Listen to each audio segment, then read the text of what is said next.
Sports Night Amplified with Andile on Metro FM. Monday through Friday, 6 to 7 p.m. Game over. This is Sports Night Amplified with Andile. Thank you so much for the touchdown. They'll do it again tomorrow between 3 and 6. I say this all the time. The sort and brand of radio that happens on Metro FM between 3 and 6 is different to any other. Thank you so much for joining us. I've got some big news on Ncube. I've got some big news. I'll tell you just after past, but I've got something that I need to tell you about Ncube, and trust me, you want to hear it. Itukune. Okay, let me save it. Let me save it for past, because also there's another former Kaizer Chiefs man that we're going to be speaking to, very famous whenever we play Mali, but we're not going to be speaking to him for those reasons, but for the reasons of the game. As you know, this evening, 10 o'clock, live on SABC Sport, SABC 1, across our DTT channels on Channel 4 on DTT, of course, as well as on sabcsport.com. We take on the mighty Mali. Bafana take on Mali, and Mali is not to be taken lightly. They're a big team. They're a team that, if you take a look at what they've done under their new coach, if you take a look at their last 20 games, no team has scored more goals, conceded less than them. Look at what they're doing in the qualifiers for the World Cup, sitting in second at the moment in their group. They've just been doing fantastic. The last game they played, they scored 6 goals past the Guinea-Bissau. That's the same Guinea-Bissau that Cote d'Ivoire struggled with just a couple of days ago. They scored 6 past them.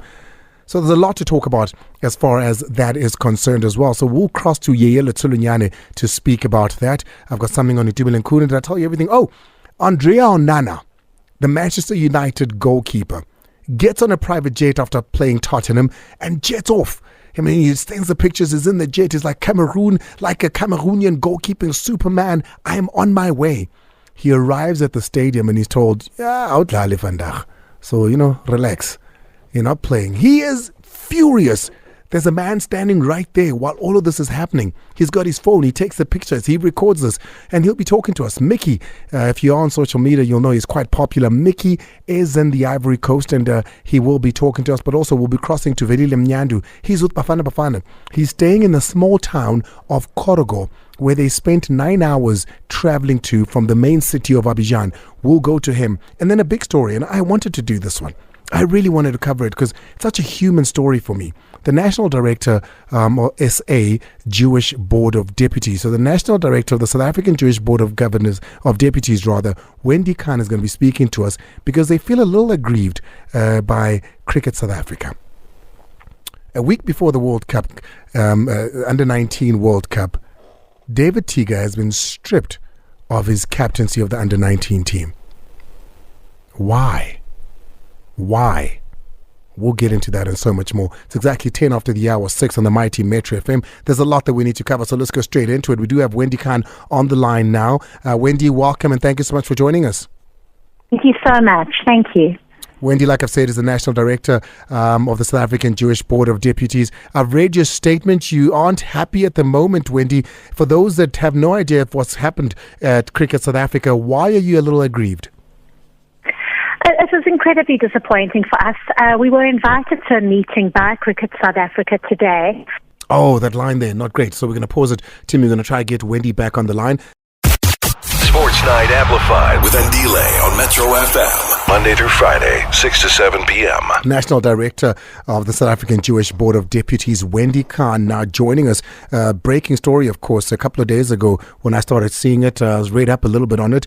David Teeger, who's been stripped of the captaincy of the South African Under-19 team. This has Wendy, of course, as well as the entire National Directors of the Jewish Board, really unhappy. Wendy, you were still telling us why you feel aggrieved. Yes. I hope that's better. We went to the meeting today in good faith. We were invited by Cricket South Africa, and we went there to try and understand what their rationale was of stripping this young man from his captaincy.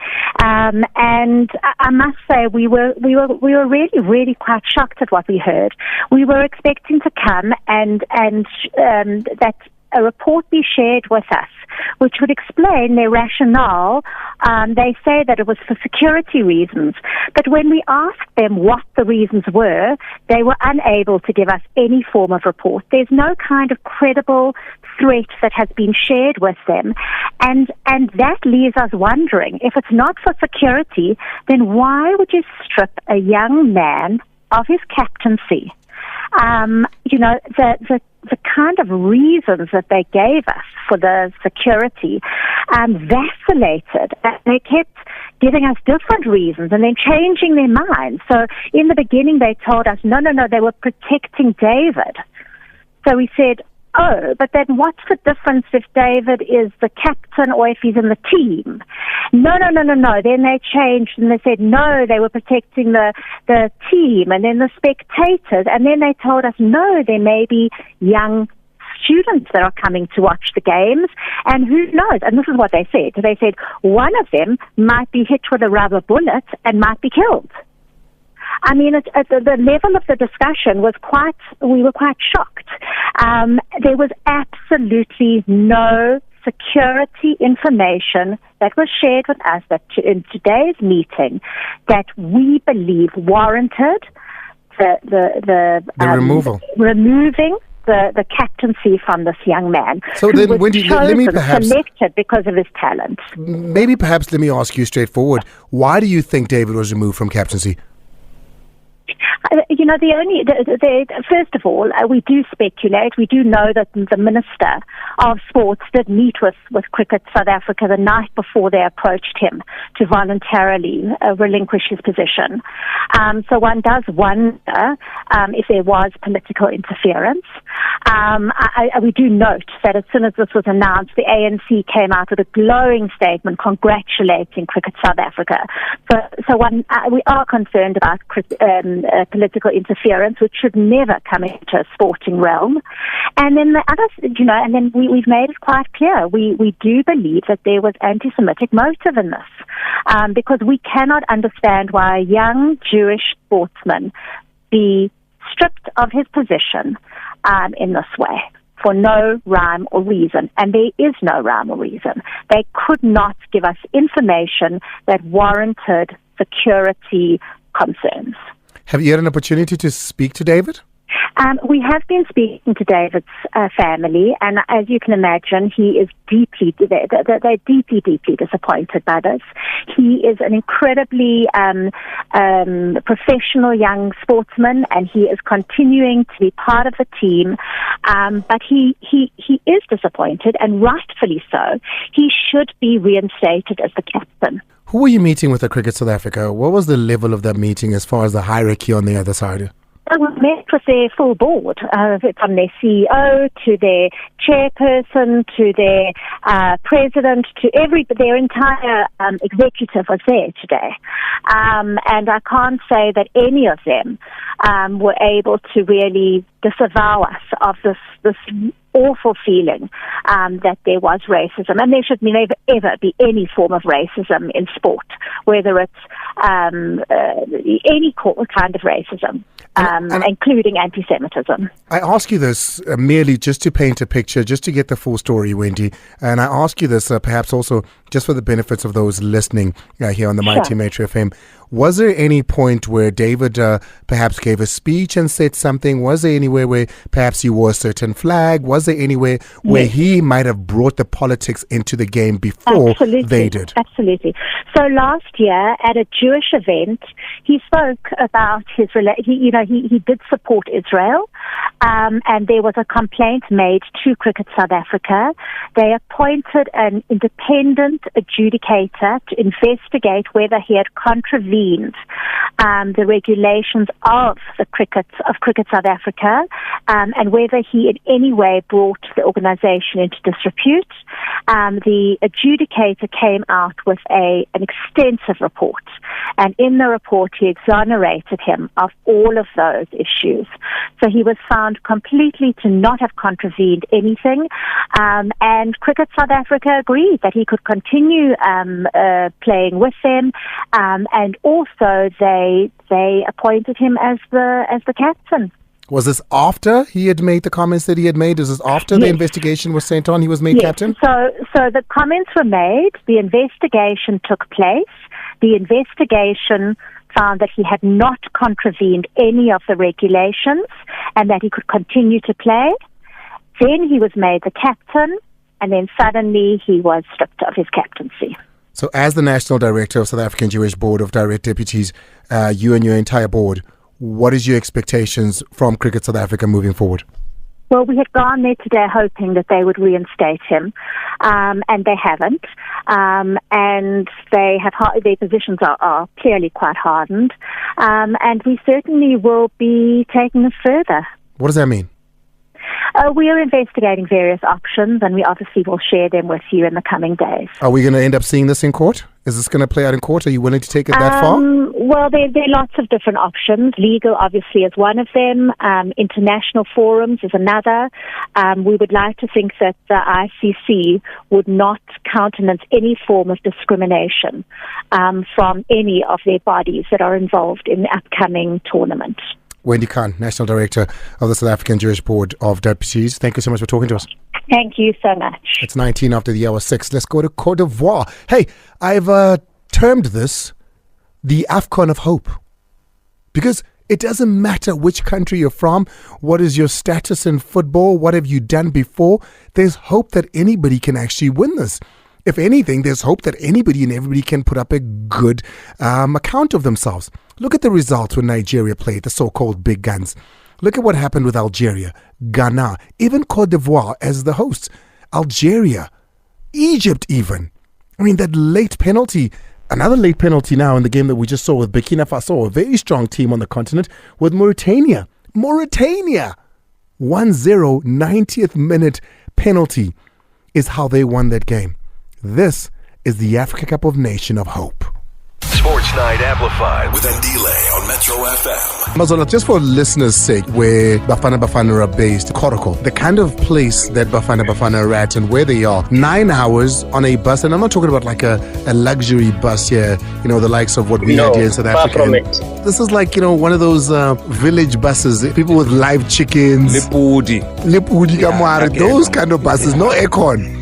You know, 9 hours. Yeah. Bonsoir, Mazola. Bonsoir, Monso, Victor, principal. Comment ça va? No, I haven't gone that far. Mazola, I hear you talking about traffic. Is there no escort? Not for me, Victor. I don't have an escort. No, I'm coming. You get an escort. Don't worry, I'm coming. 6 to 7 p.m. Willem Nyandu is all the way in Cote d'Ivoire, in a little town called Korogo. So please, this line is not about to be the most amazing, but we need to hear from him because he's been with Bafana Bafana where they're staying. He's gone last night to see them train as well. He can give us a perspective of Bafana Bafana right now. Velile, I saw you take a 9-hour bus trip, which means I appreciate this call more than ever.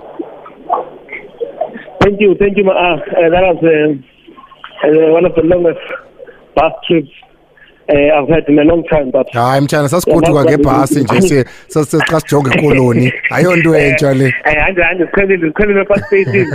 All the way to the corner. Yeah. I got a Talk to me. You are in Korogo. You've been watching Bafana Bafana. I'm assuming you're at the stadium already? Yes, I'm here at the stadium. As you know, that is a double header. We have our neighbors, Namibia, coming up there against Tunisia, and also, as you know, there's a dominance of PSL players both in the Premier Division and National First Division in this game of Namibia. So, some interesting game to look forward to for our region. The stadium that you're going to be that you're at now, that we're going to be playing at later, that Namibia is playing in now, it's a newly built stadium. I hear the facilities are amazing. I hear Bafana were quite pleased with it. Yes, the stadium known Amadou Gonkou Stadium, and also we saw it also being introduced when they hosted the African Women's Champions League, and Sundowns returning to being a continental champions for the second time. And I can tell you, through that success of Sundowns ladies, that has now resulted in Bafana even getting some support from the locals here. And I know that Mali is just 600 kilometers from here in Bamako, and that's why you go around, even at our hotel, it's full of Malians, but the locals are not going with their neighbors. You saw Bafana Bafana train last night. You've been in and around the team over the last couple of days. Is there some sort of indication as to what Hugo Bruce is going to do with his starting 11? The boys are in high spirits. That's one thing, the first thing I can tell you. Judging by the session yesterday, you can see they're in a good mood. And I think there's no better feeling than going to a national team camp and you look at their training session and all their players are on the pitch. And they are not just on the pitch, but they look raring to go. I think when you look at Hugo Bruce. Yeah, Hugo Bruce's selection in the past 3 international windows. There has not been much difference when he's got his team. That's the core of his team.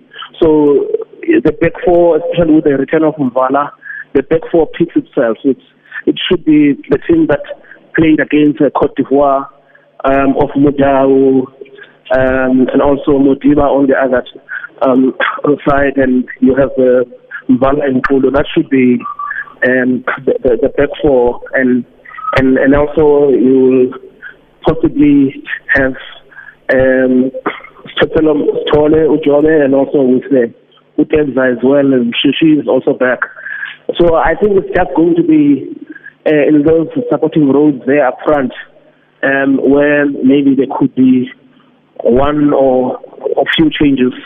Maybe will he go with Mayambela, or will he go with Maseko, or so those are just, but Trepita who picks himself, and then will he go with Mahupa or Lepasa?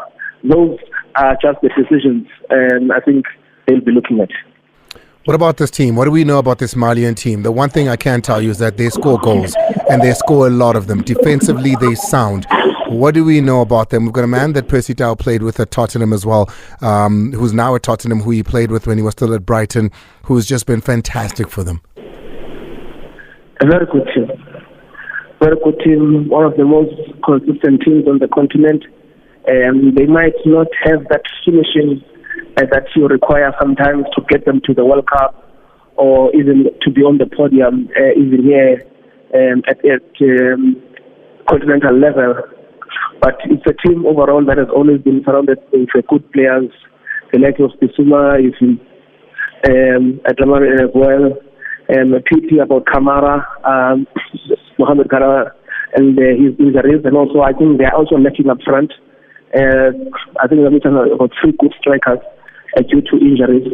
But we're a very good team. Even their captain as well, Traore, Hamara Traore, playing for Real Sociedad in Spanish La Liga, also a very good player as well.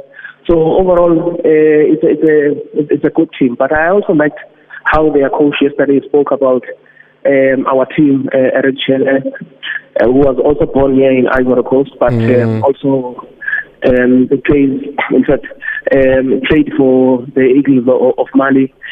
You know, we command a lot of respect on the continent, and I think some of the recent matches that we played, especially against Cote d'Ivoire and also Morocco, and the brand of football that we play, and I must also emphasize there's always a mention of the name Red Sundowns.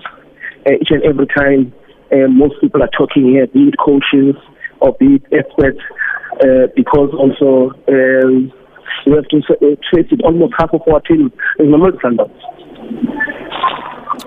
Hey, Velile, let me let you be. You've got a game to watch now. Peter Shalulile leading his Namibian team against a tough Tunisia. Thank you for talking to us, and we'll keep checking in on you. And I'm glad you've cleared up a lot of worries as far as the team is concerned. Everyone is healthy. Mvala's good to go. Shishi and Ronan Williams also good to go. A full complement of the squad available for Hugo Bruce. Thank you so much for talking to us, Velile. Enjoy Koroko. Anytime. Before I let you go, Velile, what's the weather like? In the evenings, it should be a little bit humid, but with probably dropping to about 26, 27 degrees? Yeah, I think one of the things that I've noticed, especially when it comes to humidity, at least it's not like Abidjan, you know. But here it's also it can be a bit dry as well. But one of the things I noticed that at kickoff tonight, when the game kicks off, our game at 8 p.m., 10 p.m. back home, it will be 26 degrees. So imagine at 8 p.m. it's 26 degrees. So that tells you what to expect in this game. Appreciate it. Willem Nyandu, he's out here. He's out all the way in Korogo supporting Bafana Bafana. Right now, though, I have one of my favorites. If you don't follow Mickey Jr. On Twitter, then you're not interested in African football particularly, because there's no one better suited to carry the African story, not just in a different country, but across the continent than Mickey Jr. is one of my faves. Mickey, thank you so much for joining us and welcome. It's my pleasure, Simi and the entire crew. Andy, good evening to everybody and to your listeners as well. You're in Abidjan at the moment? We are currently on the road heading to Kogo. I really want to watch Mali versus South Africa game. Hold on, from where? From Abidjan? Yeah, from Abidjan to Kogo, which is about 7 to 9 hours. But I think we are much closer now, so we are still on the road. It's such a long trip, but you're in for a great game. I mean, you might get there to watch the Tunisia game as well against Namibia, which also should be a great game. But, Mickey, I want to talk to you about a story that you broke yesterday. Andre Onana of Manchester United travels in a private jet all the way. Many expected to see him as part of that starting 11, but it seemed not only was he wrong, many were wrong, and he didn't take it well. Yes, I mean, that was the expectation from Onana, because prior to him being delayed in the UK, I understand was an arrangement between the Cameroonian FA and then the officials at United. He was given assurances that when it comes, anytime he comes, he has to be part of the team. But I don't know, late decisions that came up.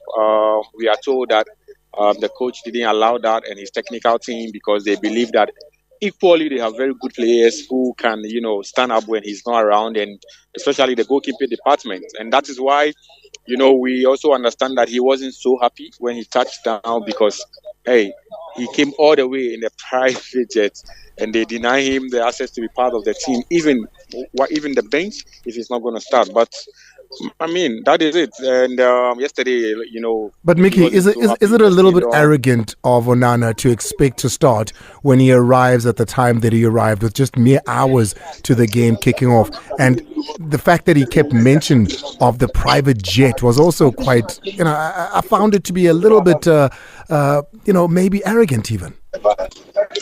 I mean, honestly, we have to look at it from 2 points. First of all, there was an arrangement between his FA and that of Manchester United. And so once that arrangement was made some weeks ago, he was made to believe that whenever he touches down, he's going to be part of the team. So that is why he also felt like, okay, so this was the arrangement. So if this was agreed earlier, why will I come and you don't play me? Because I came even on a private jet. And so I think that, yes, people have their different opinions and thought that he's not having the nation at his heart. But I think that in a way, for me, it's difficult to judge who is right and who is wrong. But honestly, if I am Onana, I don't have to complain, because, hey, people were there, people trained. You didn't train, and you came in a jet where you were jet lagged, because, you have to fly all the way. You came, the flight, the weather wasn't good. You have to go using the road for about 2 hours drive. So I think that it's a dicey situation, but it is what it is, and that's what people need to understand. And I see it took Diouf to calm him down. Yes, Diouf was at the stadium, because they both use the same stadium for the game. Senegal also play at that same stadium, and yesterday happened to be Diouf's birthday as well. So after the game, before the game, he was around. Some of the players who know him were all wishing him, and so he overheard Onana in the room shouting. I mean, in French. I'm not so good in French, but they translated for us, telling us that he was just screaming on top of his voice, And the coach says that it's my decision, the decision from the technical team, and we said you are not going to play, you are not going to be part of the team, because if you see the pictures that I posted, he changed and he was in Cameroon wear. So obviously he was ready, because when he was entering, he was with his gloves, so it means that he was ready for action. But Diouf, as an experienced player as he is, even though he's not a Cameroonian, but he just uses his experience to try to calm him down. What is the relationship, though? I have been through this. What is the relationship between Song, the coach, and Onana? Because, if you remember Qatar as well, this is not the first time that Onana and the team aren't in good spirits together. Oh, well, I have to just let you know the truth that there is still not good relationship between them. Yesterday, even what happened because we also told that the coach didn't even have any word with him. When he came, you could see that there was not even a single picture of him and the coach. I mean, even speaking or welcoming him, nothing like that was done. The coach says that he's focused on his team. He don't want any distraction, and so in a way, it's just more like everything that happened was a decision between the people at the Cameroonian FA and that of Onana and United. The coach has no say in anything, and he also stick to his word that I just don't want it around the team, and so their relationship is broken, and that's it. Leading African football journalist, a transfer expert, a man who's a content creator as well. He is a media expert for everything and anything CAF. Also, a man who covered the FIFA World Cup in Qatar. A writer and one of our favorites here on Sports Night Amplified with Andile, with over 200,000 followers on Twitter. They are not wrong. Get onto it. He's on YouTube as well at Mickey Jr. is who he is. Please follow him. He's not talking about what he heard. He was there. He took the pictures of what you see on social media. Mickey, I can't wait to see you when I arrive in Abidjan. Thank you so much for talking to us. It's my pleasure. And yeah, let's link up when you are in Akwaba, Abidjan. Thank you very much. I welcome that welcome. Sports Night Amplified with Andile on Metro FM. Monday through Friday, 6 to 7 p.m. At 7 o'clock, Metro FM Talk, Faith Mangope will be coming on, and she'll have the leader of the newly launched Umkhonto Wesizwe Party, Jabulani Khumalo, who will be joining her. Former President Jacob Zuma has publicly endorsed this party in the run-up to the 2024 election. So do join them at 7 o'clock. It's what is it? 6:39, yeah. 18:39 on the mighty Metro FM. I did say to you, I've got breaking news on Utumile Nkune. Timmy, is it now? Oh no, let's speak to Yeye first. Okay, let's speak to Yeye. Yeye, let's tell you. Coach? What's up, coach? I know I'm not. You're not. No, I'm always good, man. He's down in Durban, of course. I'm assuming you're in Durban, yeah? Yeah, I'm in Durban. As you know, I work this side, and then I've been this side from 27th of December. So that's when I started working for the year. I mean, it's good to see the things you're doing with your badges and, the education you're getting for yourself. Very proud of you. But yeah, have you been watching AFCON? What are your thoughts so far? Yeah, I've been watching the games. Very interesting games so far. Teams that are expected to just win games, they seem to be struggling. And then those who are considered as underdogs, they collect not minimum, but they collect something. At the end of the game, your Mozambique, people didn't give them a chance, but they got to that point. So it's an open, for me, that's why it's an open tournament where any country can win it. Well, the reason you're here, of course, is you would know this Mali team. You've played against them. You've studied them. You know our Bafana team. I was going to say, what do you make? I want to hear on. I was being so serious. Please stop it. What do you make? What do you make of this Malian team? Obviously, things have changed, right? Throughout the years, and football has evolved.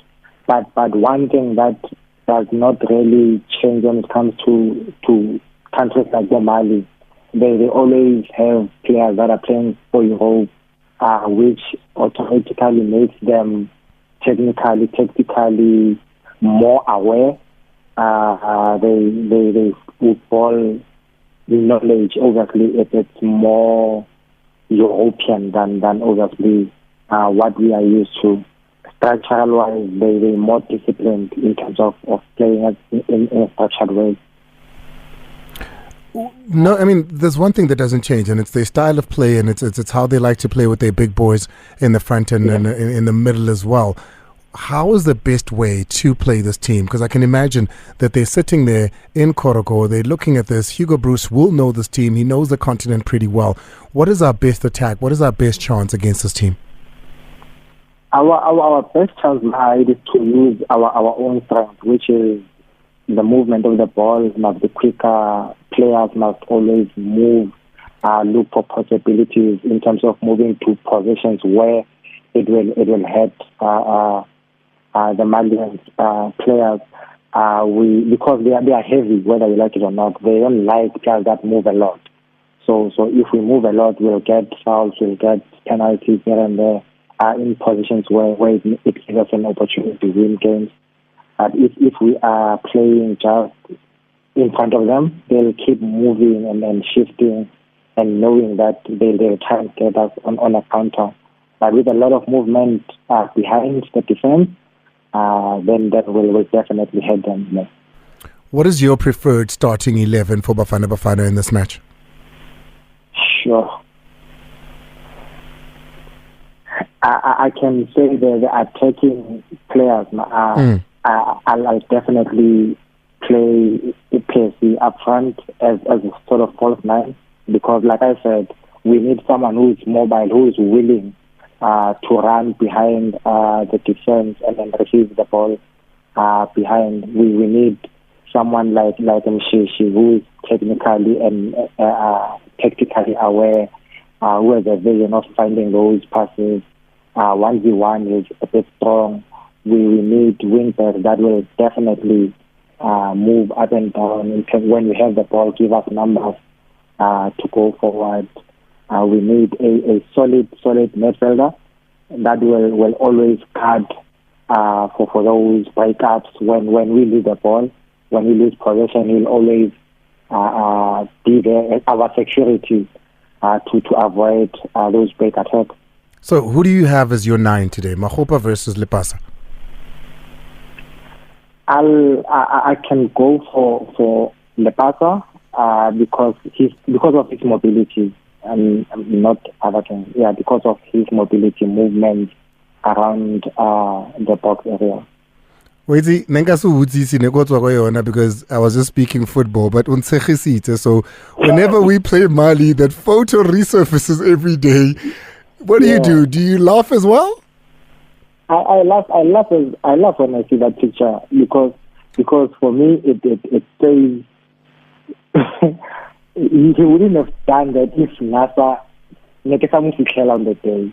I always say watch that game and you'll see who I was buzzing on that day and he didn't expect. And you frustrated him. Yeah. And you frustrated. And I was frustrated. So he was trying everything he could to try and stop this person that he doesn't know.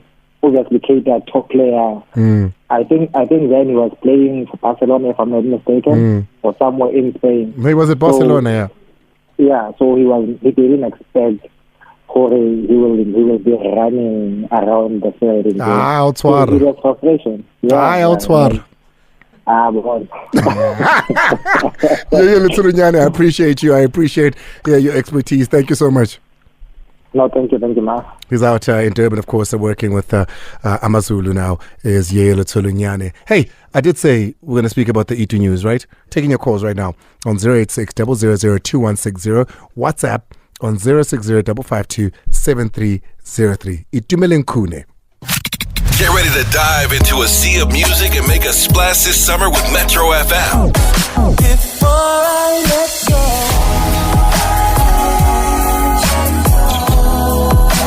From the latest chart toppers to throwback classics. After last night, I think I'm in love with you. We got your summer soundtrack covered. All right, here we go. Call Metro FM now on 0860 002160. Drop us a voice note on 060 552 7303. Waking up, I'm too turned up.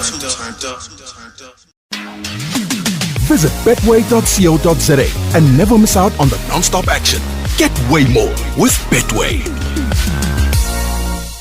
The Betway SA20 is live and happening. I think you can predict the zone where a one-handed catch will happen. Then you could win a share of 2 million rand with Betway's Game of Zones competition. Visit the Betway website for more information at betway.co.za. The action never stops with Betway. Visit betway.co.za to bet on every unforgettable sporting moment. Get way more with Betway. All right, here we go. Call Metro FM now on 0860 002160. Drop us a voice note on 060 552 7303. Waking up, I'm too turned up. I think I've dragged it for long enough now, yeah? I've dragged it till the end of the show. I mean, I said this at the beginning. Andile Ncube, the Kaizer Chiefs goalkeeper and the former Bafana number one and shot stopper, who, of course, is no secret, as rather is no opinion when it comes to African football, is going to be joining me this evening on television as one of SABC Sports analysts, alongside former coach as well as Ludlu, former World Cup coach, in fact, assistant coach of Banyana Banyana. That is going to be our panel. Andile Ncube will be on our panel this evening as we look forward to the game Bafana versus Mali. Andile Ncube, you can tell all those that care to listen, will be part of our panel. He is going to be an analyst on SABC Sport. I'm looking forward to it. I'm sure you are too. Do join us as we build up to the game. It's going to be a big one. It's one that South Africa is not sleeping tonight. I feel like it's those days when there was boxing matches in the wee hours. The whole family would stay up.